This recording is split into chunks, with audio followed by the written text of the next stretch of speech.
ബഹുമാനപ്പെട്ട മാരിയത്ത് റളിയല്ലാഹു അൻഹ ഗർഭിണിയായി. ഗർഭം അവസാനത്തെ പ്രസവത്തിനോട് അടുത്തു, പ്രസവിച്ചു. 17 ദിവസം നബി സല്ലല്ലാഹു അലൈഹി വസല്ലം മാരിയത്തിന്റെ കൂടെ തന്നെ അധിക സമയം ചെലവഴിച്ചു. ഇവിടെ നബി തങ്ങൾ പഠിപ്പിക്കുന്ന കൃപ എന്താണ്?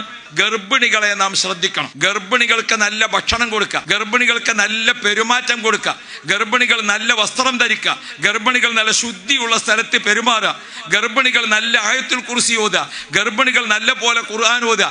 ഉമ്മയുടെ ഗർഭാശയത്തിൽ വെച്ച് നമ്മുടെ ശരീരത്തിന്റെ ഓരോ അവയവങ്ങളും പൂർത്തിയായി വരുമ്പോൾ ആദ്യം പ്രവർത്തനം തുടങ്ങുന്നത് കേൾവി ശക്തിയാണ്. ഗർഭാശയത്തിൽ തന്നെ കുട്ടിക്ക് കേൾവി തുടങ്ങും. അതുകൊണ്ടാണ് ഖുർആനിലെ ഇന്ന സമഅ വൽ ബസറ വൽ ഫുആദ്, പഞ്ചേന്ദ്രിയങ്ങളെ പറ്റി പറയുന്ന ആയത്തുകളിലൊക്കെ ആദ്യം പറഞ്ഞത് സമആണ്.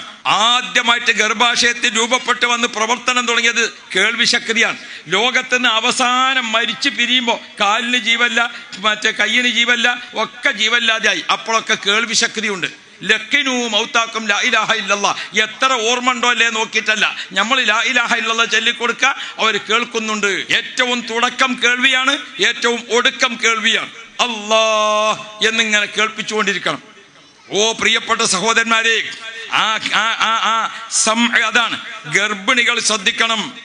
ഗർഭകാലത്ത് നിങ്ങൾ ദേഷ്യം പിടിച്ച് എന്തെങ്കിലും സംസാരിക്കരുത്, കുട്ടി അത് കേൾക്കുന്നുണ്ട്. ഗർഭിണികൾ ആവശ്യമില്ലാത്ത പാട്ടും ഡാൻസും ആവരുത്. ഗർഭത്തിലിരിക്കുന്ന കുട്ടി അതൊക്കെ കേൾക്കുന്നുണ്ട്. ഉപകാരപ്പെടുന്ന കുട്ടിയാവണോ? ഗർഭിണികൾ ശ്രദ്ധിക്കണം. അധിക സമയത്തും ഗർഭിണികൾക്ക് വുളൂ നല്ലതാണ്. നല്ല പോലെ ഖുർആൻ ഓതണം, ആയത്തുൽ കുർസി ഓതണം, സ്വലാത്ത് ഇങ്ങനെ ചൊല്ലിക്കൊടുക്കണം. ഗർഭിണികളുടെ ഭർത്താക്കളെ, കുടുംബങ്ങളെ, അമ്മായിമാരൊക്കെ ശ്രദ്ധിക്കണം. അങ്ങനല്ല മരുക്കളേറ്റ് ഗർഭമുള്ള കാലത്ത് ഗുൽമാലിന് നിൽക്കരുത്. നല്ല സംസാരം വേണം. ഹബീബിന മുഹമ്മദ് മുസ്തഫ നമ്മൾ ഓർമ്മിക്കണം. ബഹുമാനപ്പെട്ട റസൂലുള്ളാഹി മാരിയത്തുൽ ഖിബ്തിയ്യ റളിയല്ലാഹു അൻഹ പ്രസവം എടുത്തപ്പോൾ ഒരു 17ഓളം ദിവസം പ്രസവത്തിന് മുമ്പും ശേഷവും നബി തങ്ങൾ എന്താണിത് പഠിപ്പിക്കുന്നത്? ഗർഭിണികൾക്ക് നല്ല സംരക്ഷണം, ഗർഭിണികൾക്ക് നല്ല സഹായം, ഗർഭിണികൾക്ക് നല്ല വാക്ക്, ഗർഭിണികളോട് നല്ല ഒത്താശ. പ്രവാസികളായ ഗൾഫുകാരൊക്കെ 90 കഴിഞ്ഞിട്ട് പോരാന്ന് വിചാരിച്ച് കാത്തിക്കണ്ട, പ്രസവത്തിൻ്റെ ഒരാഴ്ച മുമ്പ് വരിക.